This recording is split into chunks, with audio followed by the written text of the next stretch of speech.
고린도전서 11장 1절 말씀 우리 합독하겠습니다. 모두가 같이 읽습니다. 큰 소리로 읽겠습니다. 내가 그리스도를 본받는 자가 된 것 같이 너희는 나를 본받는 자가 되라. 아멘. 새해 감사예배에 나와 하나님께 예배드리며 또 새해를 새롭게 시작하는 우리 성도들에게 하나님의 은혜와 평강의 복이 충만하시기를 축복하며 기원합니다. 우리나라 인문학 전문가로서 활동하고 있는 홍승환 작가가 있습니다. 이분이 얼마 전 낸 책이 있습니다. 우리가 한번 보도록 하겠습니다. 책 제목은 오른쪽 이 부분에 보면 스승이 필요한 시간이라고 되어 있습니다. 그리고 아랫부분 글씨가 좀 작게 되어 있습니다만 부제로서 삶을 바꾸는 두 가지 만남, 사사와 사숙이라는 그런 부제를 가지고 있는 책입니다. 이 책에 이런 내용이 나옵니다. 우리 마음속에 좀 새겼으면 좋겠습니다. 한 사람이 스승에게 배우는 형태는 크게 사사와 사숙으로 구분할 수 있다. 사사는 스승을 직접 만나서 가르침을 받는 방식이고 사숙은 만날 수 없는 스승을 책과 작품 등을 통해 배우며 마음으로 본받는 것이다라는 말입니다. 이 책에 보면 이 사사라는 말은 스승사자에 일사자를 씁니다. 스승을 직접 만나서 배우는 경우를 사사라고 말을 합니다. 사숙이라는 말은 거기 사사로울 사자, 개인적인 사자죠. 그리고 숙자는 다름이 아닌 사모할 숙자입니다. 직접 만날 수는 없지만 그분을 마음속으로 내 스승으로 모신 가운데에 이제 그 가르침을 받아들인 경우, 이 경우를 이제 사숙이라고 얘기를 합니다. 이어지는 내용을 보면 이렇습니다. 다음에 보면 사사든 사숙이든 참된 스승은 제자의 우리에게 익숙한 멘토링과 코칭은 사사에 속한다. 그런데 실제로 만날 수 있는 스승에게만 배울 수 있는 건 아니다. 오히려 누군가를 사숙할 때 창의적인 관계를 맺을 수 있고 더 자유롭게 배울 수 있다. 이 책에서 사사와 함께 사숙을 중요하게 다루는 이유다라고 설명을 합니다. 사사를 우리가 만나면 좋지만 사사를 직접 만날 수 없을 때는 사숙을 통해서 우리가 배워야 된다는 말입니다. 그래서 마지막으로 보면 사사든 사숙이든 참된 스승은 제자의 오래된 미래다. 스승이라는 존재는 제자가 발견해야 할 본연의 나를 암시하고 스승의 삶은 제자가 열어야 할 새로운 삶의 모델을 보여준다. 이것이 우리가 스승을 만나야 하는 이유다라고 강조합니다. 우리가 사사든지 사숙이든지 좋은 스승을 만나서 바로 배우고 닮아가기를 힘써야 더 나은 내일의 내 모습을 우리가 만들어갈 수 있다는 것을 강조합니다. 새 우리 교회의 표어는 예수 그리스도를 본받는 교회입니다. 오늘 본문 성경의 말씀 그대로 인용을 했습니다. 오늘 본문 성경은 바로 앞부분인 10장 말씀의 결론에 해당합니다. 사도 바울은 10장에서 고린도 교회를 향해서 우리 성도는 자신의 권리를 다 사용해서는 안 된다고 말씀합니다. 대신에 자신의 자유를 절제하면서 다른 사람의 유익을 위해서 섬기는 삶을 살아야 된다고 강조합니다. 특히 고린도전서 10장 23절로 24절에 보면 모든 것이 가하나 모든 것이 유익한 것은 아니요 모든 것이 가하나 모든 것이 덕을 세우는 것은 아니니 누구든지 자기의 유익을 구하지 말고 남의 유익을 구하라고 우리에게 말씀합니다. 그리고 계속해서 설명 가운데에 마지막 10장 33절에 오늘 성경 말씀 바로 앞부분에 보면은 나와 같이 모든 일에 모든 사람을 기쁘게 하여 자신의 유익을 구하지 아니하고 많은 사람의 유익을 구하여 그들로 구원을 받게 하라라고 말씀합니다. 그래야만이 우리 성도가 다른 사람을 구원의 길로 인도할 수 있음을 강조하고 있는 겁니다. 우리가 예수 그리스도 안에서 구원을 얻고 우리를 통해서 더 많은 사람들이 구원 얻도록 하기 위해 우리가 세상을 살면서 예수 그리스도의 제자로서 이기적인 모습으로 살아서는 안 된다는 말이요. 오히려 이타적인 모습으로 다른 사람을 사랑하고 섬기면서 사는 그리스도인이 되어야 우리를 통해서 또 다른 사람이 구원의 길로 이렇게 이렇게 인도함을 받을 수 있음을 우리에게 말씀을 하고 있는 것입니다.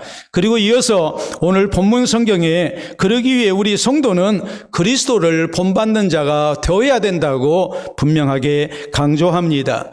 그러므로 사랑하는 성도 여러분, 우리 모두 본문 성경을 통해서 우리가 어떤 신앙 자세로 예수 그리스도를 본받는 성도가 되고 교회가 되어야 되는지 살펴봐야 됩니다.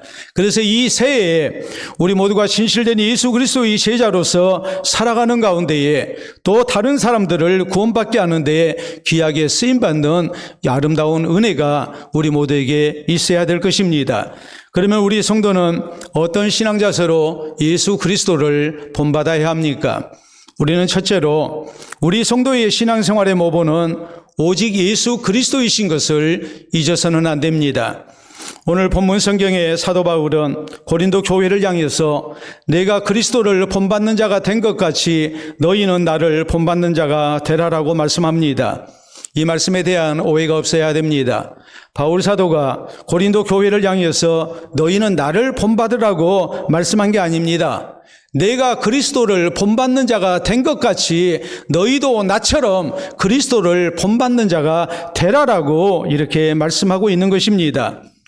바울 사도는 예수 그리스도의 복음을 증거하면서 자신의 자유와 권리를 다 사용하지 아니했습니다. 그는 스스로 절제하며 살았습니다. 대신에 다른 사람을 섬기며 삽니다. 그래서 저희를 구원의 길로 인도했습니다. 바울 사도의 이 모습은 바로 우리의 구주 되시는 예수님의 모습이었습니다. 우리 예수님은 하늘의 영광을 다 버리시고 스스로 낮아진 모습으로 우리 가운데 오셨습니다.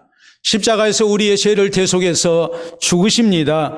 그래서 우리의 모든 죄를 용서받고 우리를 구원 얻게 하셨습니다.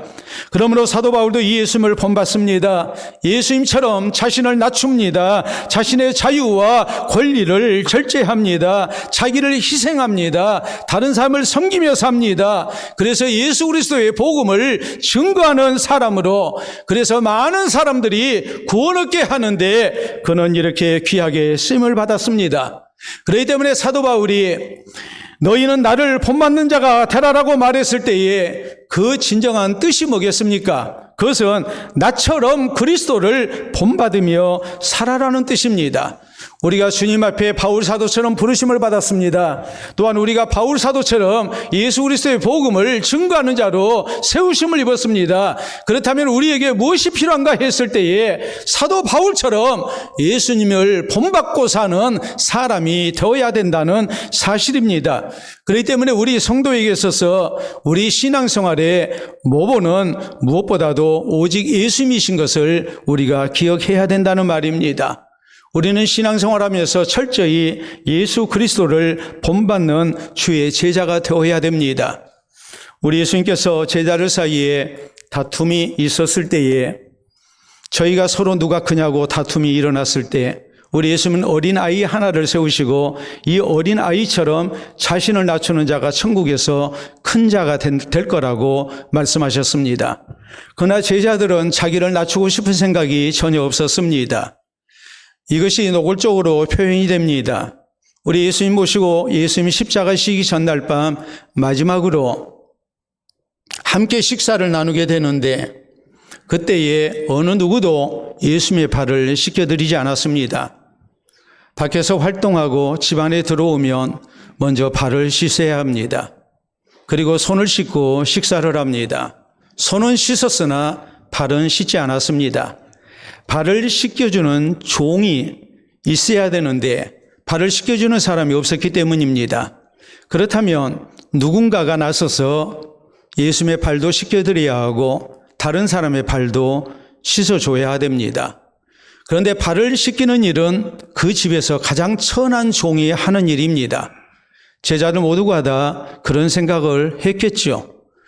서로 누가 크냐고 다툼이 있는 이 상황 속에서 내가 만약 다른 사람의 발을 씻긴다면, 예수님의 발을 씻겨드린다면 나 스스로 내가 제일 꼴찌라는 것을 자인하는 것이 되기 때문에 그렇게 하고 싶지 않았습니다.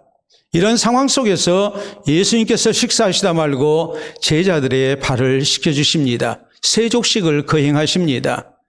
모두가 당황합니다. 이 모습 가운데서 예수님이 제자들에게 말씀하신 것은 이것입니다. 내가 주가 돼서 너희의 발을 씻겼으니 너희도 서로 발을 씻겨주는 것이 옳으니라라고 말씀하십니다. 서로 자신을 낮추는 가운데 다른 사람을 섬기는 주의 제자가 되라는 말입니다. 그리고 주님은 말씀하십니다. 내가 너희로 본받게 하기 위해서 이렇게 행했다라고 주님은 강조하십니다. 우리 예수님을 본받아서 발을 씻기라는 겁니다. 제자들끼리 서로를 보면 발 씻기고 싶은 생각이 없습니다. 낮아지고 싶은 생각 들지 않습니다. 그러나 예수님을 본받으면 예수님처럼 다른 사람의 발을 얼마든지 낮아진 자리에서 씻겨줄 수 있습니다. 그러니까 우리 주님께서는 다른 제자들 본받지 말고 나를 본받아서 너희도 서로 발을 씻겨주는 것이 옳다라고 이렇게 말씀을 하신 것입니다. 우리가 빌립보서 2장에 보면 바울 사도는 또 이렇게 말씀합니다. 너희 안에 이 마음을 품으라. 곧 그리스도 예수의 마음이니 하면서 우리 예수님은 겸손한 가운데에 자신을 낮추시고 십자가를 지셨다고 강조합니다.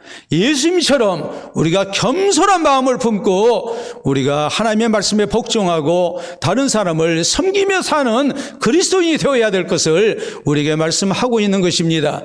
골로새 3장 13절에 있는 말씀을 보면 누가 누구에게 불만이 있거든 서로 용납하여 피차 용서하되 주께서 너희를 용서하신 것 같이 너희도 그리하고라고 했습니다. 도저히 용서 안 되는 사람을 우리가 용서하며 살아야 되는데 이 모든 것은 우리가 예수님을 본받아서 예수님이 나를 용서하신 것처럼 나도 예수님의 제자로서 다른 사람을 용서하는 사람이 되어야 된다고 우리에게 강조합니다. 베드로전서 2장 21절에 있는 말씀을 보면 우리가 신앙생활할 때 고난을 만납니다. 이때 우리는 예수 그리스도의 고난의 본을 생각하면서 우리가 참아야 된다고 강조합니다. 내가 잘못해서 고난을 당할 때 이건 마땅한 일입니다. 애매히 우리가 고난을 당할 때가 있습니다. 내가 선을 행하고 고난을 당할 때가 있습니다. 그런 때도 우리가 고난을 참아야 됩니다. 왜 참아야 하느냐? 그것은 다름이 아니라 우리 예수님은 죄가 없으신 분으로서 십자가를 지시는 고난을 당하셨기 때문에 그리고 우리를 구원하셨기 때문에 우리가 이런 예수님을 본받아서 우리가 애매하게 고난을 당하고 선을 행하다 고난을 당해도 우리가 그런 모든 것도 주님을 본받아서 우리가 참아야 된다고 성경은 우리에게 말씀하고 있습니다. 스데반 집사는 예수 그리스도의 복음을 증거하다가 순교의 제물이 됩니다. 그때 스데반 집사는 예수님처럼 원수들을 다 용서했습니다. 그리고 죽을 때에 우리 주님을 향해서 내 영혼을 받아달라고 예수님처럼 하나님 앞에 내 영혼을 부탁합니다. 죽는 순간까지 스데반 집사는 예수님을 본받았습니다. 오늘 우리의 신앙생활이 철저하게 예수 그리스도를 본받는 가운데 죽을 때까지 그리스도를 본받는 사람으로 살아야 하는 제자인 것을 우리에게 말씀하고 있는 것입니다. 미술을 하는 사람들이 가장 기본적인 과정으로 거치는 것이 있습니다. 바로 석고 소묘를 하는 것입니다. 소묘라는 것은 연필을 사용해서 선으로 그림을 그리는 작업을 얘기합니다. 채색을 사용하지 않습니다. 물감을 사용하지 않습니다. 흰 종이 위에 선으로만 연필이나 목탄을 사용해서 이렇게 소묘를 하는 겁니다. 힐 소자입니다. 또 이 소자를 본디 소자라고 읽습니다. 그리고 묘자는 그릴 묘자입니다. 그러니까 흰 바탕 위에 본래의 모습을 그대로 그리는 겁니다. 그 형태를 그리고 또 명암을 넣어서 단색으로 표현을 하는 겁니다. 이 석고 소묘를 할 때에 주로 사용하는 석고상이 있습니다. 이것을 가리켜서 아그리파 석고상이라고 말을 합니다. 아그리파는 로마 제국의 유명한 장군이었고 정치인이었습니다. 로마 제국을 건설하는데 크게 공헌을 했던 사람입니다. 이분의 석고상이 후대에 전해지고 있는 겁니다. 그렇기 때문에 이 아그리파 석고상을 모델로 해서 이제 이렇게 석고 소묘를 하는 겁니다. 우리가 프랑스 말로는 대생이라고 얘기를 하죠. 이게 석고소묘입니다. 왜 석고소묘를 할 때에 아그리파 얼굴에 이런 석고상을 이제 기본으로 하느냐? 거기에는 중요한 이유가 있습니다. 소묘의 기본인 선처리와 명함처리 관계에 있어서 가장 단순하면서도 명확하게 표현이 되고 있기 때문에 그렇습니다. 제가 이렇게 아그리파 석고상에 대해서, 석고소묘에 대해서 말씀을 드렸습니다만 여러분에게 전혀 생소하지 않습니다. 여러분이 이미 지금까지 살아오시면서 한 번 이상 다 보셨을 겁니다. 또 얼마든지 우리가 미술 도구를 파는 그런 상점에 가면 볼 수 있는 그런 모습입니다. 우리가 한번 만나보도록 하겠습니다. 여러분 보시게 되면 저게 아그리파 석고상입니다. 저것을 모델로 해서 이렇게 석고소묘를 하는 것이죠. 자, 그래서 이렇게 표현을 합니다. 연필만으로, 목탄으로, 단색으로 저렇게 형태와 명암을 명확하게 표현을 합니다. 또 다음 사진을 보시게 되면 역시 저런 식으로 이제 대생을 하죠. 소묘를 하죠. 또 다음 저런 식으로 합니다. 또 다음 보게 되면 역시 저런 모습이죠. 단색으로 완벽하게 나타낼 수 있기 때문에 하는 겁니다. 사랑하는 성도 여러분, 미술을 하는 사람에게 아그리파 석고상의 소묘가 기본 중에 기본인 것처럼 우리 성도의 신앙생활의 기본이 뭐겠습니까? 우리는 먼저 예수님을 나의 구주로 믿어야 됩니다. 그리고 이어서 우리는 예수 그리스도를 본받는 예수님의 제자가 되어야 됩니다. 우리가 예수님을 구주로 믿고 신앙생활하는 것은 모든 죄에서 용서받고 구원받기 위함입니다. 또 이 땅을 사는 날 동안 우리가 예수 그리스도의 제자로서 하나님 앞에 영광이 되고 또 나 자신의 구원을 위해서 또 다른 사람을 그리스도께 인도하기 위해서 우리가 주의 제자로 살기 위해서 하나님 말씀대로 바로 살기 위해서 우리가 신앙생활을 하는 것입니다. 그렇기 때문에 우리는 진실되게 예수님을 나의 구주로 믿어야 됩니다. 믿는 데서 그치지 말고 이제는 예수 그리스도를 본받는 가운데에 그리스도의 제자로서 우리가 살아야 합니다. 그렇기 때문에 우리 성도는 오직 예수 그리스도를 본받는 신앙생활을 해야 합니다. 우리의 마음도 우리의 생각도 말하는 것도 우리의 행동도 우리가 예수 그리스도를 본받아야 됩니다. 예수 그리스도처럼 겸손한 모습으로 섬기며 살아야 됩니다. 내 자유와 권리도 절제하면서 살아야 됩니다. 모든 일에 우리가 예수님을 본받는 성도가 되어야 됩니다. 그래서 진실로 예수 그리스도의 제자로 인정받는 우리 모두가 될 수 있기를 바랍니다. 두 번째로 우리 성도는 꾸준한 모습으로 예수 그리스도를 본받으며 살아야 됩니다.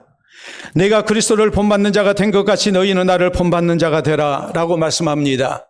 여기 본받는 자라는 말은 계속해서 본받고 사는 사람이라는 뜻입니다. 다시 말해서 과거에 한번 본받는 것이 아닙니다. 꾸준한 모습으로 지금도 계속해서 모든 일에 앞으로도 계속해서 예수님을 본받고 살아야 된다는 말입니다. 그 이유가 뭐겠습니까? 우리가 예수 그리스도를 본받는 가운데 예수 그리스도의 제자가 되는 것, 이것은 예수 그리스도를 한 번 본받아서 되는 일이 아니기 때문에 그렇습니다. 오랜 세월 우리가 꾸준한 모습으로 예수 그리스도를 본받고 살아야 우리가 비로소 예수 그리스도의 바른 제자가 될 수 있습니다. 어떤 경우 우리가 예수 그리스도를 본받으며 사는 일에 실패했다 할지라도 우리는 다시 예수 그리스도를 본받으며 살고자 힘써야 됩니다. 그래야만이 우리는 예수 그리스도의 바른 제자가 될 수 있습니다. 우리 예수님께서 12명의 제자를 부르십니다. 그리고 이 제자들과 3년을 같이 생활하셨습니다.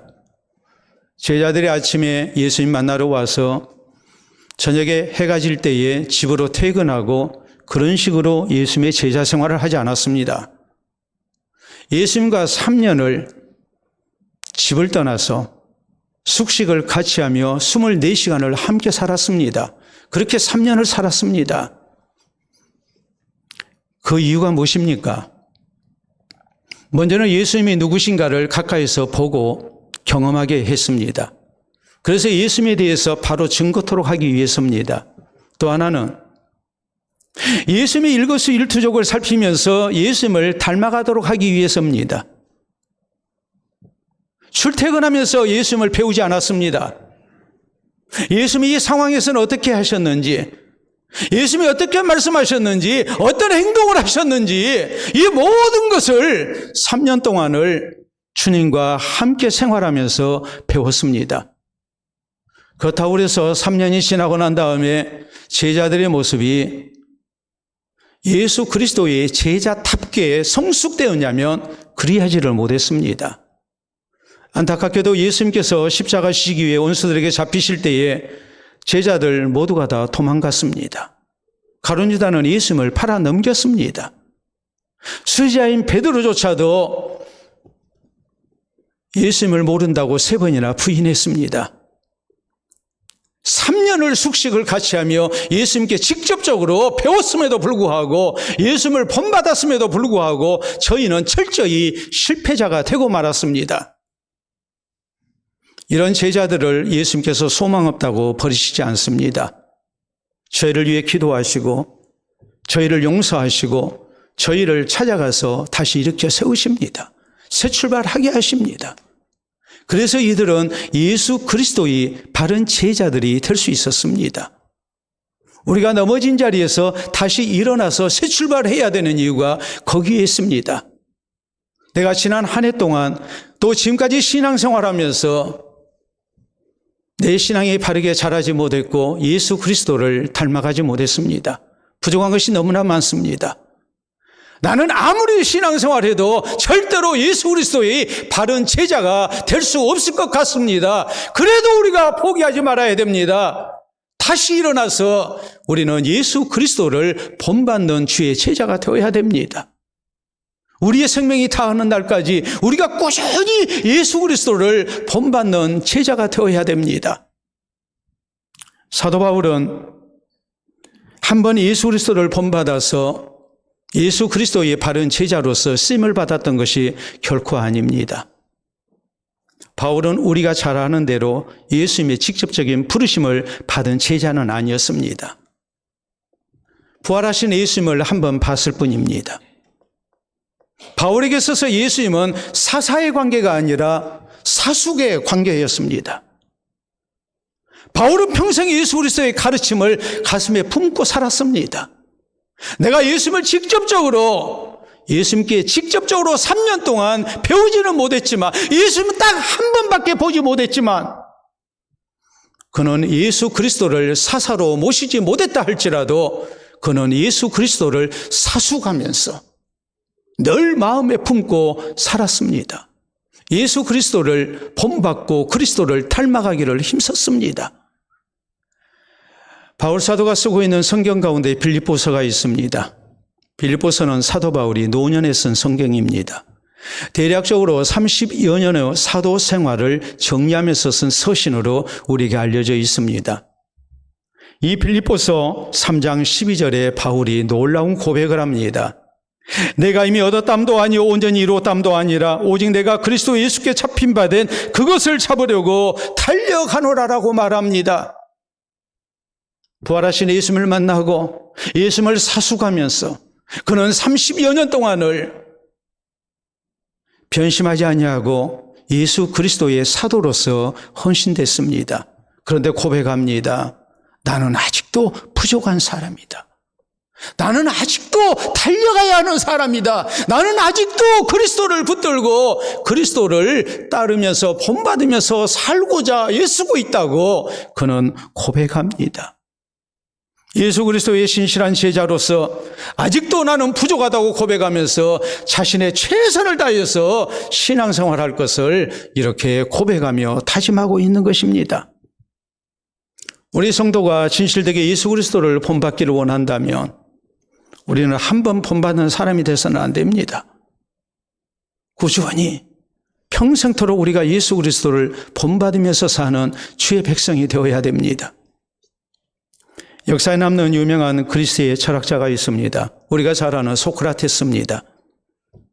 소크라테스는 당대 청년 지식인들의 스승이었고 우상이었습니다. 너도 나도 소크라테스의 제자 되기를 소원했습니다. 소크라테스가 제자 되기를 원하는 학생들을 모아놓고 교육을 합니다.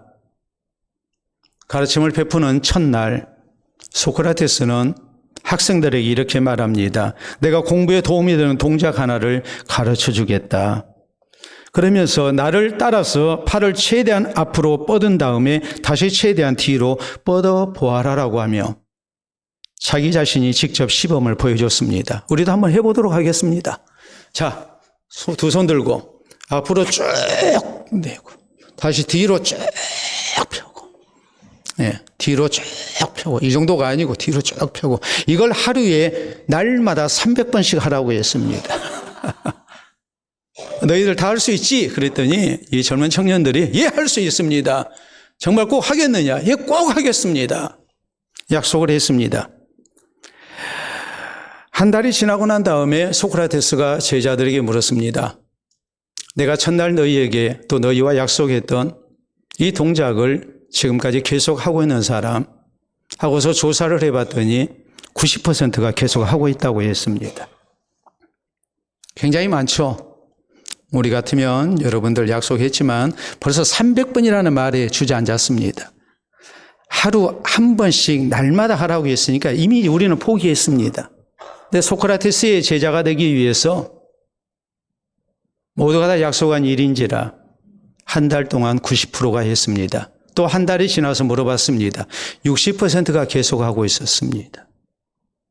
이런 식으로 해서 소크라테스가 모든 가르침을 끝날 때에 계속하고 있는 사람을 찾아봤더니 딱 한 명이었습니다. 이 제자가 바로 소크라테스의 수제자가 됐습니다. 소크라테스와 함께 그리스 철학을 대표하는 위대한 철학자가 됩니다. 바로 플라톤입니다. 선생님의 가르침을 따라서 무슨 일이든지 꾸준히 계속하는 것이 얼마나 중요한가를 가르치는 유명한 일화입니다. 사랑하는 성도 여러분, 우리 성도가 예수 그리스도의 제자가 되는 것도 마찬가지입니다. 우리 모두 꾸준히 예수 그리스도를 본받으며 살아야 됩니다. 내가 신앙생활 잘해왔다 해서 절대 자만해서 안 됩니다. 겸손한 모습으로 나의 부족을 고백하며 더욱 신실한 모습으로 예수 그리스도를 우리가 본받기를 힘써야 됩니다. 또 지금의 내 부족한 모습 때문에 우리가 포기해서도 안 됩니다. 우리는 이 새해를 맞이해서 새 표대로 다시 일어서서 예수 그리스도를 본받으며 살아야 합니다. 이 새해 꾸준한 모습으로 예수 그리스도를 본받으며 살아야 됩니다. 올해만이 아니라 내년에도 앞으로도 우리의 생명이 다하는 그날까지 우리가 계속해서 꾸준히 예수 그리스도를 본받으며 신앙생활해야 합니다. 그래서 예수 그리스도의 신실한 제자로 인정받는 우리 모두가 될 수 있기를 바랍니다. 셋째로 우리 성도는 예수 그리스도를 본받는 자가 되어서 다른 사람에게 바른 신앙의 본이 될 수 있어야 됩니다. 사도 바울은 내가 그리스도를 본받는 자가 된 것 같이 너희는 나를 본받는 자가 되라라고 말씀합니다. 고린도 교회의 성도들에게 너희는 나처럼 예수 그리스도를 본받는 자가 되라. 직접 그리스도를 본받으라고 말하지 아니합니다. 나처럼 나와 같이 그리스도를 본받는 자가 되라고 말합니다. 왜 그랬겠습니까? 예수님은 이 땅 가운데 안 계시기 때문입니다. 고린도 교회의 성도들이 예수님을 직접 보고 배울 수가 없습니다. 사사로 모실 수가 없습니다. 사숙할 수밖에 없습니다.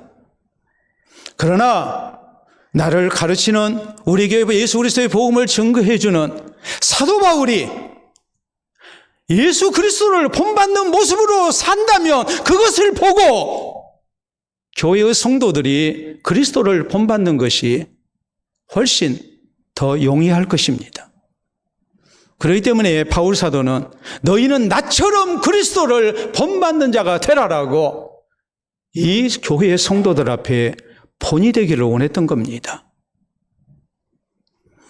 그래서 고린도 교회 성도들이 예수 그리스도의 제자 되고 바른 신앙생활을 잘 할 수 있게 하기 위해서 너희는 나처럼 그리스도를 본받는 자가 되라라고 말씀을 하고 있는 겁니다.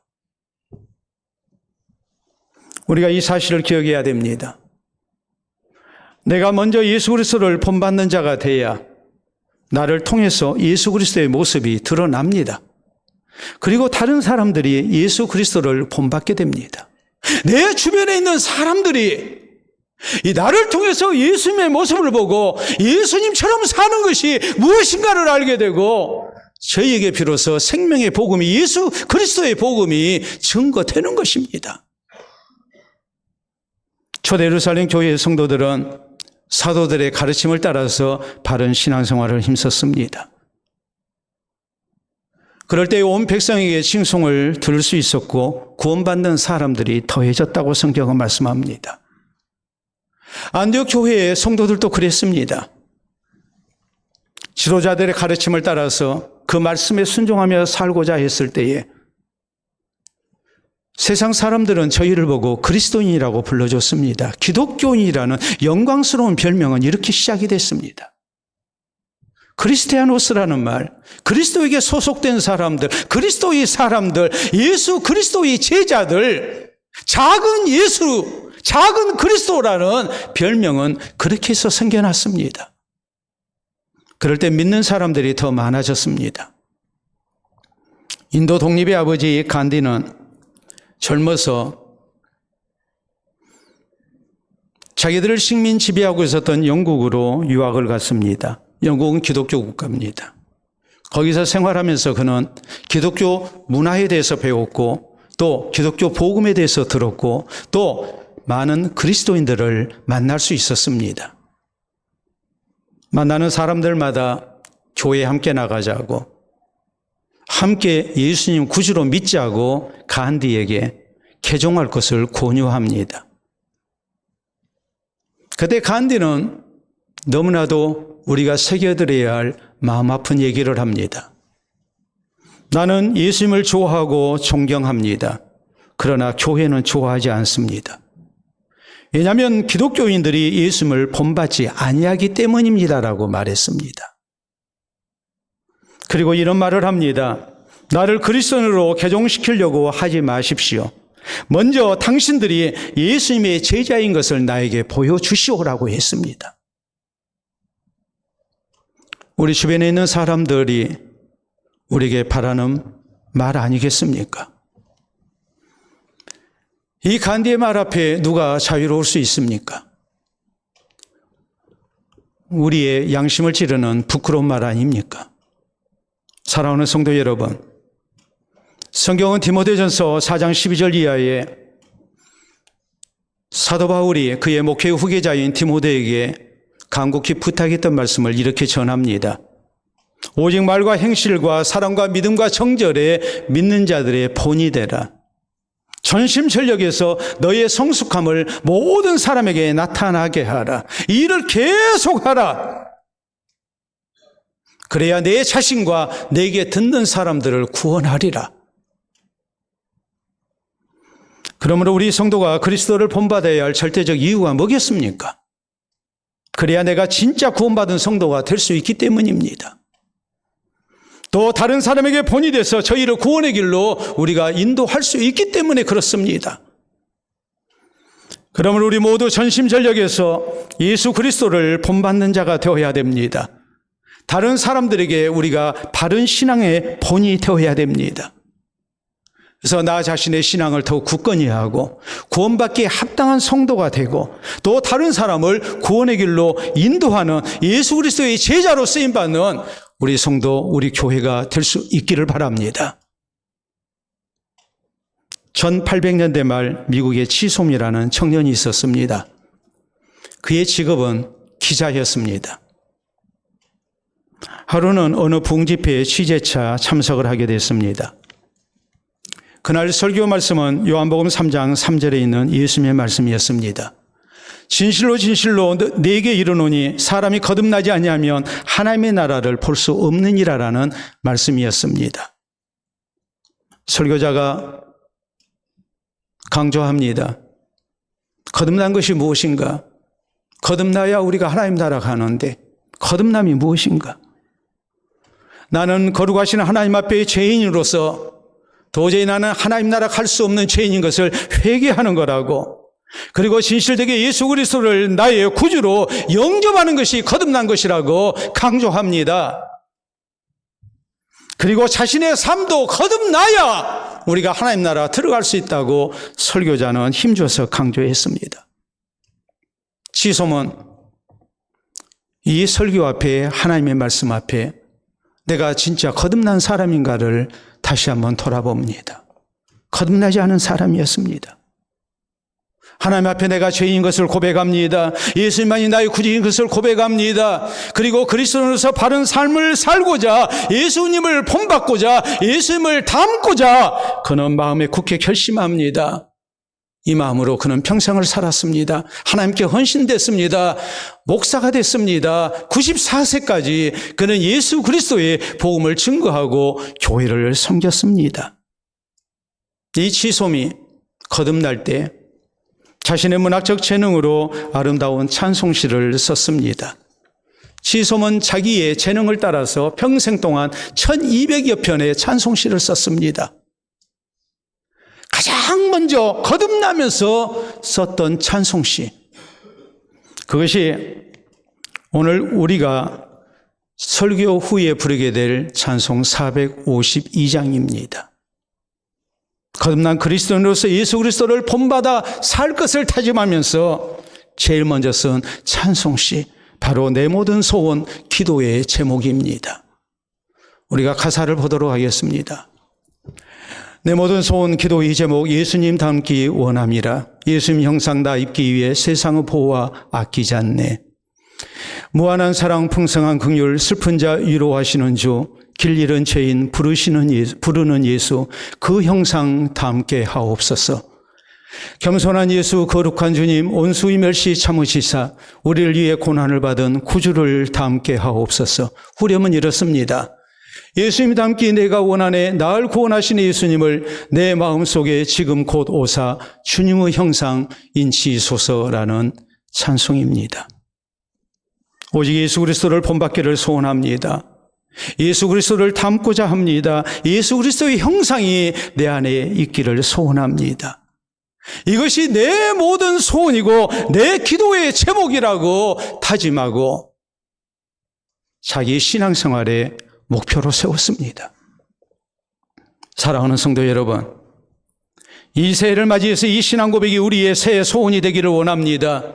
우리의 목표가 되기를 원합니다. 우리의 다짐이 되기를 원합니다. 새 표대로 우리 모두 예수 그리스도를 본받는 성도와 교회가 될 수 있기를 바랍니다. 우리 모두 우리의 신앙생활의 모본은 오직 예수 그리스도이신 것을 잊어서는 안 됩니다. 꾸준한 모습으로 우리가 이 예수 그리스도를 본받으며 살아야 됩니다. 다른 사람들에게 예수 그리스도의 형상이 있는 바른 신앙의 본을 보여주는 사람이 되어야 됩니다.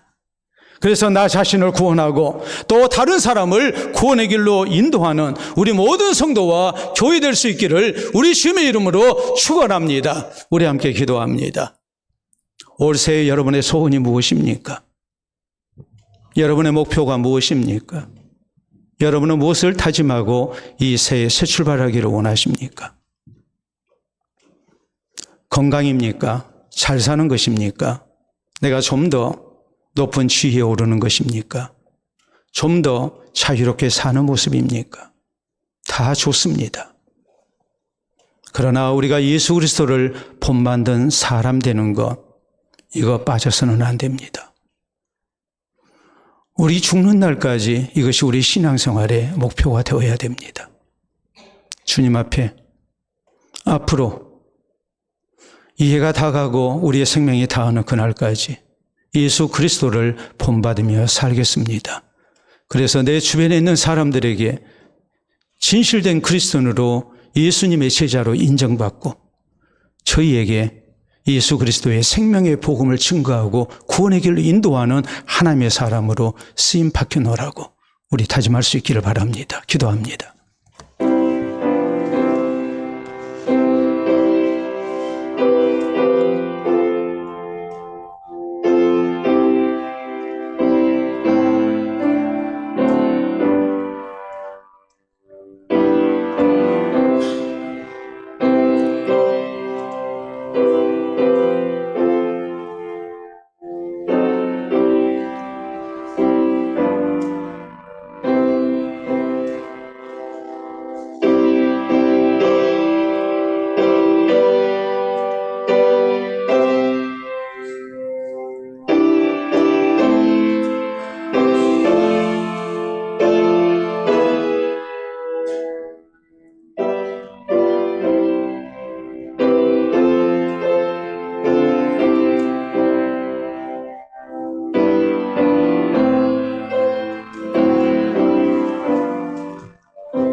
자비로우신 우리 아버지 은혜를 진심으로 감사합니다.